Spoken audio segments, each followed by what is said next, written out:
Thanks for tuning in to the Drive On podcast, where we are focused on giving hope and strength to the entire military community. Whether you're a veteran, active duty, guard, reserve, or a family member, this podcast will share inspirational stories and resources that are useful to you. I'm your host, Scott DeLucio, and now let's get on with the show. Everybody, today my guest is Dr. Sally Broder. She is the executive director for the organization HorseSensing. Their mission is to help veterans transition back to civilian life more successfully through being with horses. Now, welcome to the show, Sally. I'm sure there's a whole lot more to it than what I just said there. So why don't you tell us more about yourself and your background and everything that you do?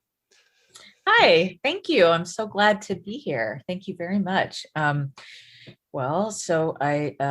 You started it off very well. So, what we're trying to do is help veterans be able to transition successfully. And the way that we do that is we have two different things that we offer for veterans. Two basic things. One is we do these day-long equine therapy programs, and those are what we've been doing for about 10 years or 11 years now. And we start off traditionally with yoga in the morning, and then we go from yoga to working with horses. Of course, we have food in there, and then we have some process groups around it. So it's like a real therapeutic day. So we do the day-long things. And then the other thing that we do, that we came out here to Kentucky to do primarily, is this program where it's called HS Grooming Education, Certification, and Job Placement Program. And so what we do is we have this structured program where we teach vets everything they need to know to work with horses professionally. And then, at the same time, we're addressing the common things that people have, post-combat issues, right? So post-combat issues would be what everybody thinks of as PTSD, post-traumatic stress, but that really is like anxiety, depression, a lot of times substance abuse. So we address all that stuff, but we also teach them this trade. And we have 3 different tracks for it right now. I'm hoping to get some more, but it's show horses, thoroughbred race horses, and harness race horses.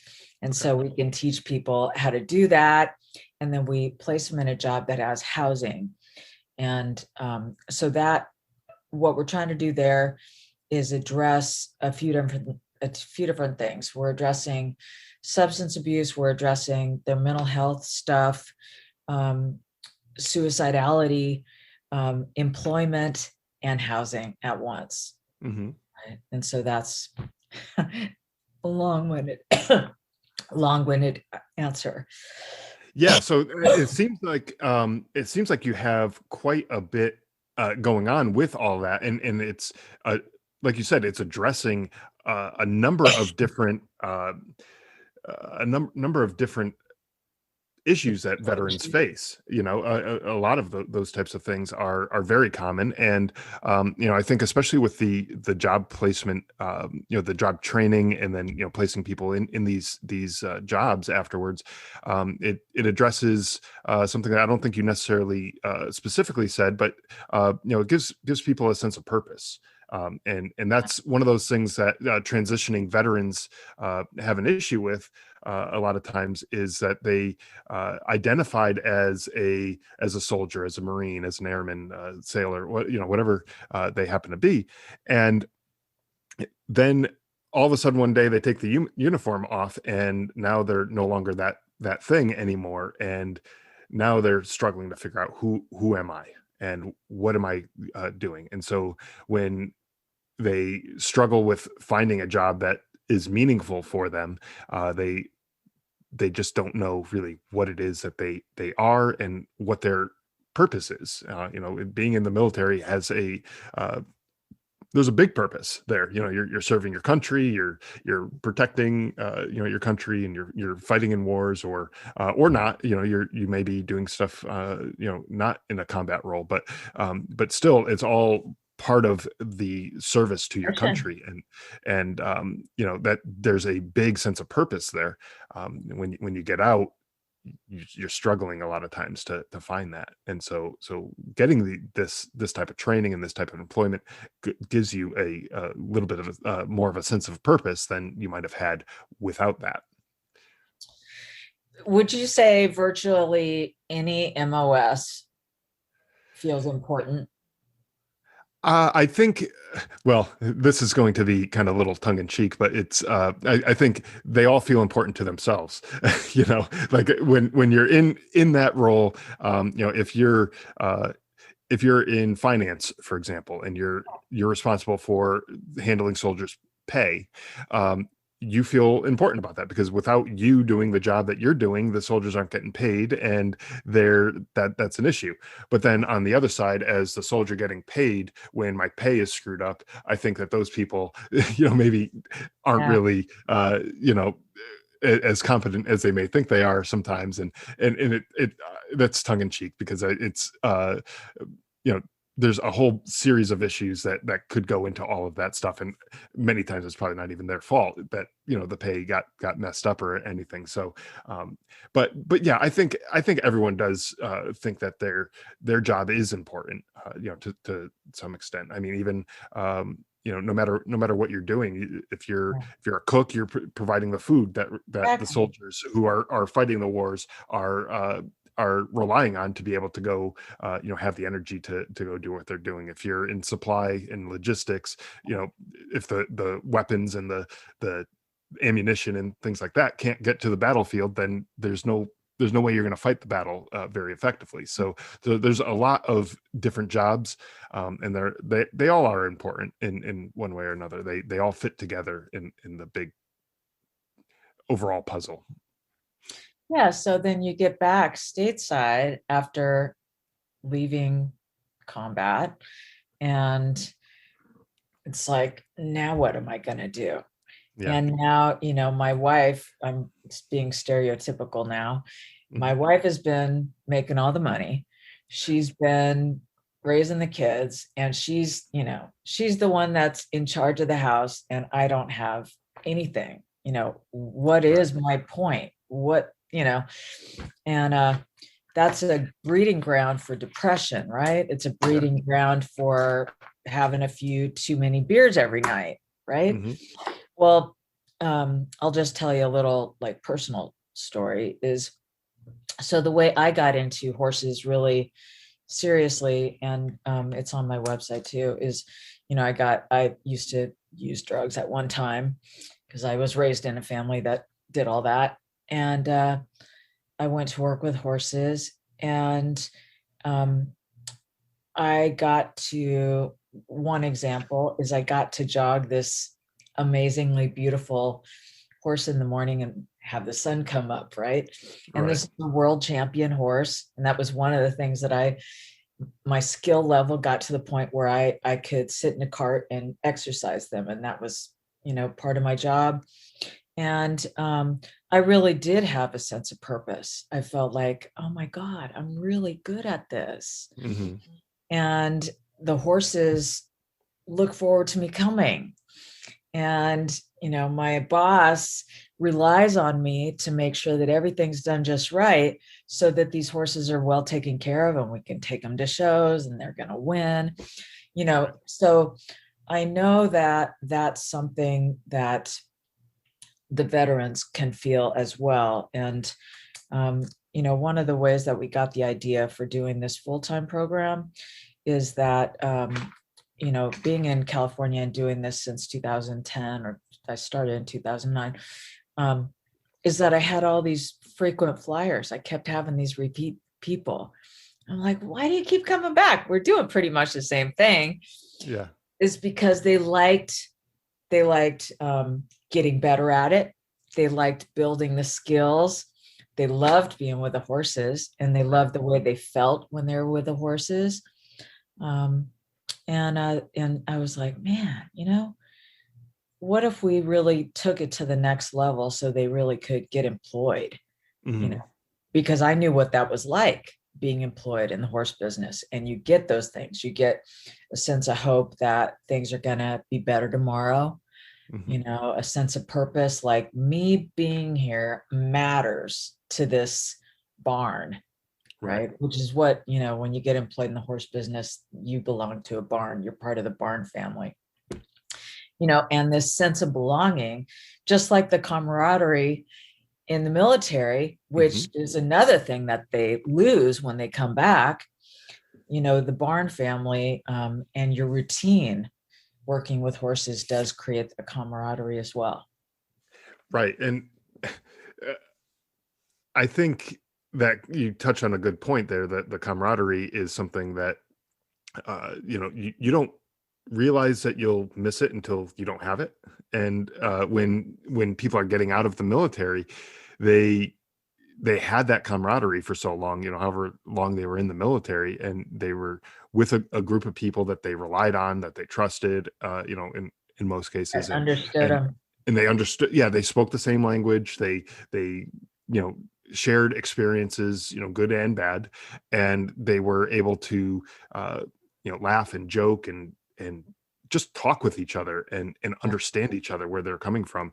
And then when you get out of the military, I was talking to another veteran the other day, and he said, when he got out of the military, he was hanging out with some of his pre-military friends, like people he went to school with, and things like that. And he said, it was like we're talking two completely different languages. And we grew up together, we knew each other, and we just were not the same people anymore. And he said he realized that he had changed through his experience in the military. And so he was venturing to work on a way to bridge that gap between the civilian and military understanding. And so Be very people, useful. yeah, people do get the uh, that camaraderie in the military, but then they lose it, and then they're wanting it, but they don't know where to find it. And so this is good that it's almost like a family, like you're talking about, where you are responsible for things, people are relying on you to take care of certain things. And at the end of the day, the horses are relying on you too, because if they're not being taken care of, I mean, that's how they eat, and how they exercise, and how all that stuff is, they're sort of relying on that too. And a lot of veterans probably like animals better than most people. So, Oh, you yeah. know, Yeah. so that's another way to, encourage that sense of camaraderie, even if it's a sense of purpose and belonging with a horse, that they now have that purpose and belonging. So, It's a um, good part of it too. yeah, yeah. So you talked about, some of the situations that this type of therapy, it benefits, between the post-traumatic stress, the substance abuse, and I mean, really, at the end of the day, it's homelessness too, if you're providing housing. There's a lot of things like that. But what are there other like mental health conditions that this equine assisted therapy works well for? Is it kind of a one size fits all kind of thing, or is it something that it's specifically geared towards certain types of conditions? Well, okay, so when you think, okay, going back to what most people think of when you think of PTSD, right? Or when you think of Mhm. post-combat, um, there are a lot of different things that go along with it. Another one is ADHD. Okay. Okay, so what happens when people have that post-traumatic stress? Think about the hypervigilance that goes along with it, Hmm. you know, hyper vigilance, right? So always having to watch your back all the time. Um, ADHD parallels that also. Okay. So it's this thing of not being able to fully relax into the moment, and it's drilled into you when you're trained right? In Hmm. the military, you have to be watching everything at once. You have Yep. to have this high sensory perception about your surroundings. And so that translates in a positive way with animals and with horses. And I'll tell you why. Since horses are prey animals, they're the same way, right? They're Okay. always like, because they have to be on high alert. So let's say that I have a veteran that is with a horse, and now this veteran takes ownership of this horse, so to speak. Now he's the one that is aware of everything going on. And so now that horse can relax, And right? it feels comfortable around that Yeah, person. and Okay. so that horse can relax knowing that they've got a leader, right? Hmm. And so one of the things that we talk about is being a good leader to your horse, right? And we also talk about being a good leader to the horse inside of you. Okay.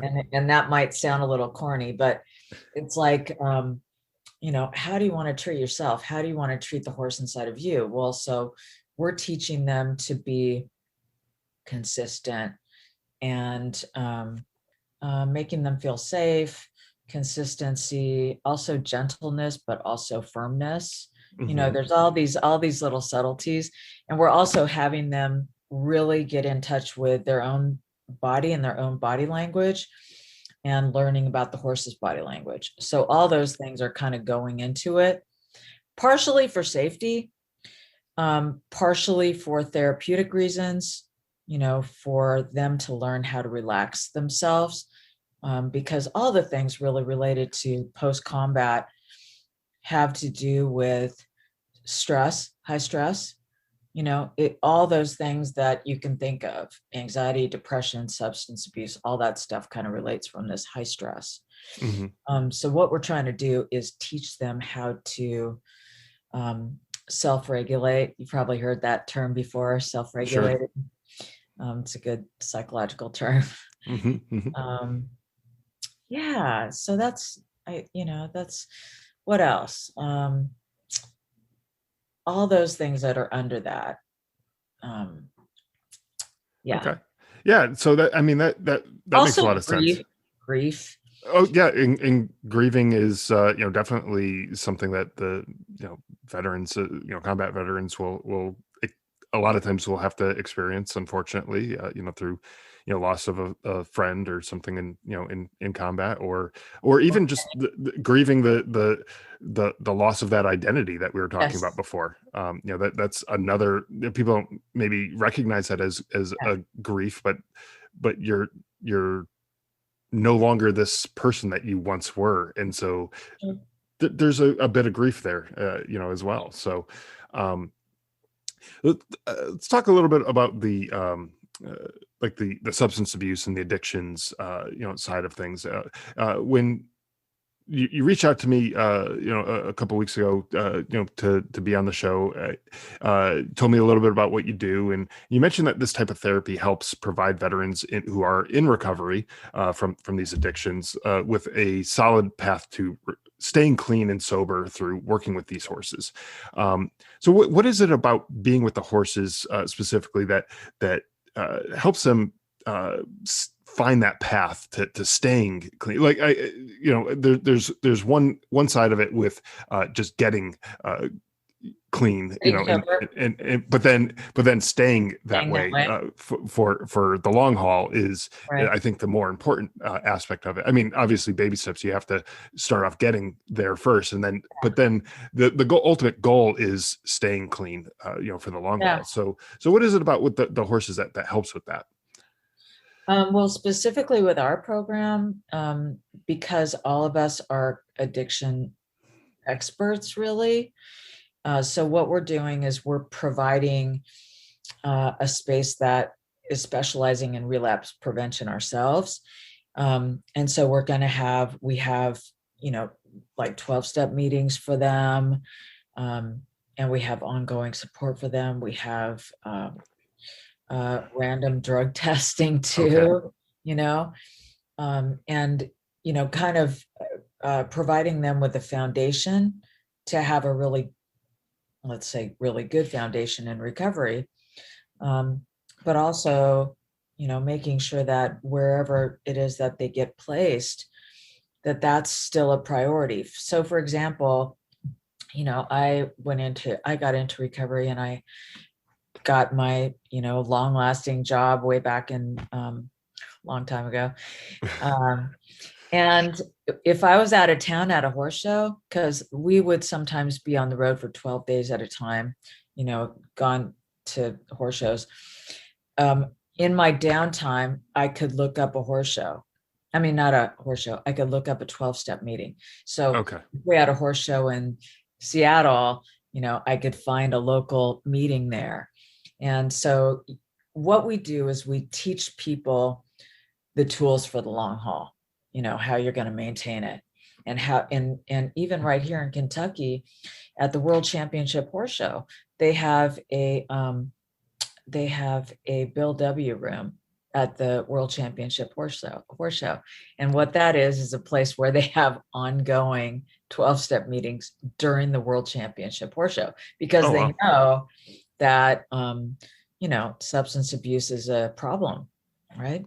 Yeah, sure. No, and that makes sense. I didn't realize that that was something that is so, uh, you know, uh, widespread and throughout that community where they would have kind of dedicated Yeah, area for yeah, that at a show. But that's good that they do, and that they've yeah. recognized this as a a legitimate way of coping and dealing with this type of stuff. So And that then that's another interesting. another way is, like, let's say I place someone in a barn uh, with a particular trainer. At the onboarding, we're telling them everything about this person, and this person is um, completely upfront about whatever they deal with, right? Yep. Let's say the person, um, hyperventilates occasionally or has like panic attacks, talking about that stuff up front so that the trainer can know how to help them, Hmm. right? Know how to help them to be the best employee. Right. And same with substance abuse. I'm sober, I'm in recovery, um, and I'm going to stay that way, but I want to let you know that that's something that I want to maintain. So if you can help me, have an hour to go to a meeting on the road, that would be Hmm. helpful. Instead of the boss being like, "Hey, why are you disappearing for," you know, Right. yeah, Yeah. There's more to it than just the disappearing act that might be on the surface. There's something yeah, behind that. Yeah. And so these individual sessions that you do uh, are great, and they're probably very beneficial. Like you were saying, like when you first started this, you were getting a lot of you called it I think frequent flyers that were coming yes, through, and but ultimately the goal is to change lives and work on the problems that people are having for the long haul, which is why I wanted to talk about that, especially with regards to substance abuse yeah, and that type of stuff, because I think uh, a lot of times it's the environment that people are in that enables the use of you know whether it's drugs or alcohol or yeah. whatever. It sort of encourages it, because maybe Like the military friends. day. Yeah, exactly. Yeah, the friends that you're hanging out with are, always drinking. Well, then you're gonna always drink because that's just what you're doing. Mhm. I actually heard this is a while ago that I heard about this, but there was obvious drug problems with the soldiers who were in Vietnam.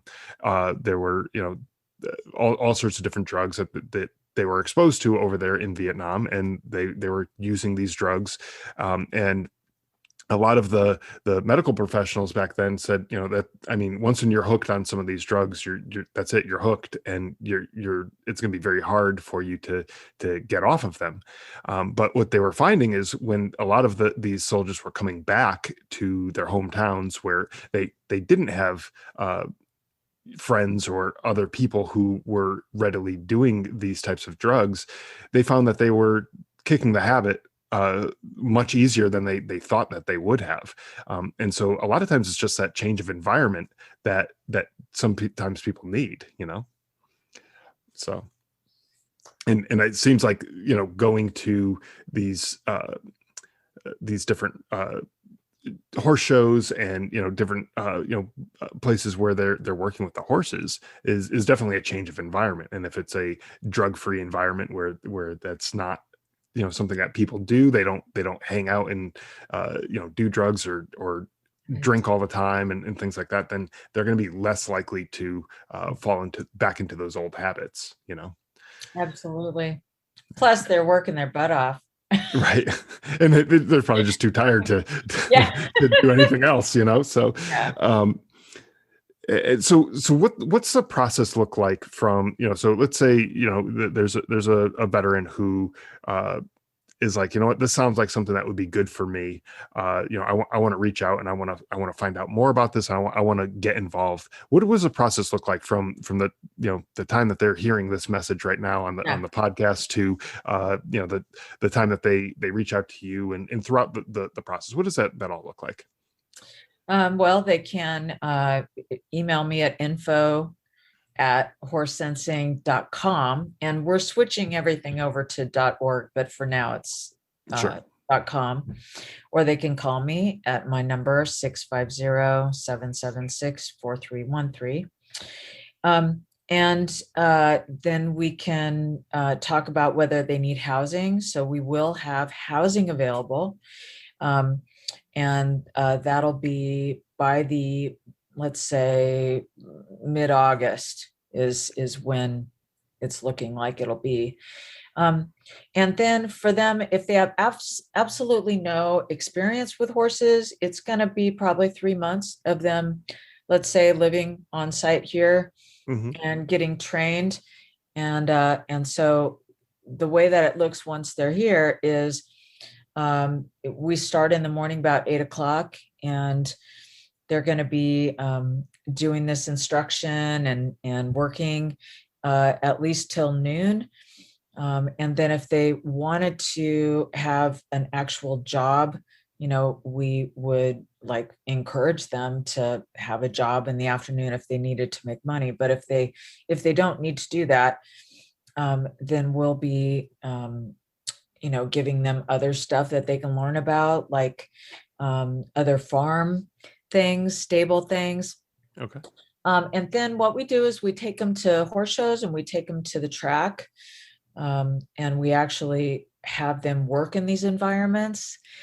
We have show horses that we take to shows, so they can actually be doing this stuff. And when they reach a point where they're good enough, where we feel like they're good enough to kind of venture out, we encourage them to do an internship. And we have barns here in Kentucky where they Hmm. can do an internship, where they work for another trainer, for a trainer to get specialized. Okay. And every single barn, every single trainer they do things different. Like in any business, they all have Hmm. their little special ways of doing things. And so then that can finish off their education. And if that trainer wants to hire them, they can negotiate and hire them, with our help, of course, to make sure that they're not being taken advantage of, right? Right. Right. If something, let's say that we place them in a job and it's not a good fit for them, and they're like, I hate it here, then we'll get them something else. Okay. So No. we make sure that we'll follow along with them until they're completely, situated, and really forever. Right. Well, that's good that there's someone who kind of has their back there and is looking Yeah. out for them, because if this is a new world to them, they don't know necessarily uh, whether or not they're getting taken advantage of, or whatever, like you were saying. So Yeah. you're more familiar, and your people are more familiar with that, and so they should be able to help out with that. So that makes sense. Now, this isn't something that is a just specifically for veterans. There's all sorts of people who can benefit from this type of thing, but I want to talk about the families of the service members and veterans, as well as potential for seeing some benefit from this. Now, there's obviously there's issues with veterans coming out of combat, the post-traumatic stress and all that kind of stuff too. But that type of stuff takes its toll on the families too, on the spouses and the children and all that type of stuff too. So uh, what does that look like for the families, and what type of issues that the family members are dealing with when they come through this? What are some of the things that basically is like the ideal family member that might be coming through, in terms of like how, like what they're dealing with and what they're going through, that can help them out? Well, let's imagine that we're talking about a vet that's having transition problems. They have high anxiety. Maybe they're drinking too much. They're taking it out on the family. They're not employed. They're bummed about that. Mhm. Um, Getting them into this program is going to make them feel a whole lot better at the end of every day. And they're going to come home and they're going to want to like talk about it. Like they're going to be excited about it. And they're going to be a lot more enjoyable to be around. Okay. Yeah, no, Right. that does make sense too. Yeah. Is there opportunities for, for example, like the spouses to come Oh through yeah. your program as well for, Oh yeah. they're probably dealing with some issues as well. Like, I think that's maybe, kind of what I was getting at there. Oh, well, so let's say that you had a spouse of the veteran that wanted to come out and experience the horse stuff, and their veteran was going through the grooming program. We have day-long things like this weekend. Tomorrow we have an event for female veterans, but it's also for spouses too, Okay. right? Like, and so they could come out and experience the 1-day program, and kind of get the self-care from that. Hmm. Um, but it's like a family out here. So if someone's in our program, the family can come out and get to be around the horses too. We love that. Right.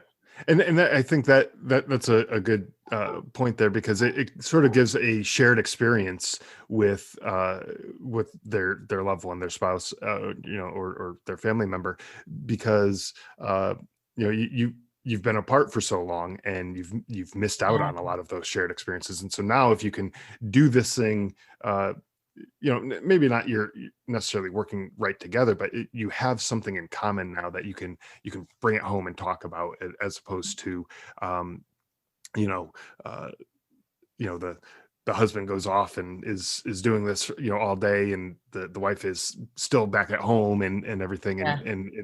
that might cause some other stresses too in the family. But if they can come together and they can do this type of thing, that they have that shared experience, then that could also be beneficial, I would imagine. So that's We great. had one couple come out um, to one of our Veterans Days as their date night, except it was Okay. a date day. Well, that's Interesting. happened a few times, actually. That's happened a few times, but here in Kentucky, the very first vet event we did, there was a couple that came, and that was their purpose for it, is that was their date day. Okay. Now, I know a lot of times when people think about horses, I think they're expensive, and they're very, very costly. So what is this going to cost me? Is one of those things that's probably floating around in someone's head. If Yeah. they're listening to this. So, what are the costs involved? And I know you have some working with veterans, you deal with that question probably quite a bit. So what does that look like for a veteran who's looking to come through this? It's free. It's free, and I knew that answer, and I was going to I wanted it to come from you, though. So that Not that's free. that's what I want people to take away from this, is that this is something that's being offered for free. Take that and realize that, like, there's really no risk here. It's not like you have to go spend $1,000 on any of this stuff, or you don't have to spend anything. It's free. Just get yourself there, and Maybe I'll add something else, is that we certify them, right? okay. So they get to take away beginning, intermediate, advanced, or trainer level certification from this Groom Elite certification, that's good across the country, Right. right? If they want to, come get trained in Kentucky and work in California, they can, So that's, I mean, that's great too, because that gives them the opportunity. They don't have to relocate to Kentucky in order to find a job or anything. They can come out for whatever the time period is to learn what they need to do and get certified, and then they can take it back home and work closer to their loved ones, and the people that they want to be around, and everything. So, provided and there's, yeah, provided there's a, provided the horse industry exists where they are. That's all. right, exactly. Yes, if you're in New York City, it's probably going to be a little bit harder to find a job than it would be in Kansas, or somewhere else. That's probably a little bit more open like that. So, Probably upstate New York, they have a lot. I'm sure they do. Yeah, Yeah. but in the city, that's probably going to be a problem. But anyways, I mean, this has been really great information. If someone who's listening to this can take away a little bit of information, like one major thing, I would like to ask, like, who is the ideal candidate for coming through your program, so that way, if someone who's listening to this can keep that in the back of their mind, to refer this to somebody if they know of them, if they know of them now, or 6 months down the road they learn of somebody who might be fitting this profile, if you will. What does that ideal person look like, who will get the most benefit out of this? Okay, so for our day-long veteran events, they can be in virtually any condition, right? We have even non-ambulatory vets that come out and do our Okay. stuff for the day. As far as for the grooming certification and job placement program, they'll have to be ambulatory.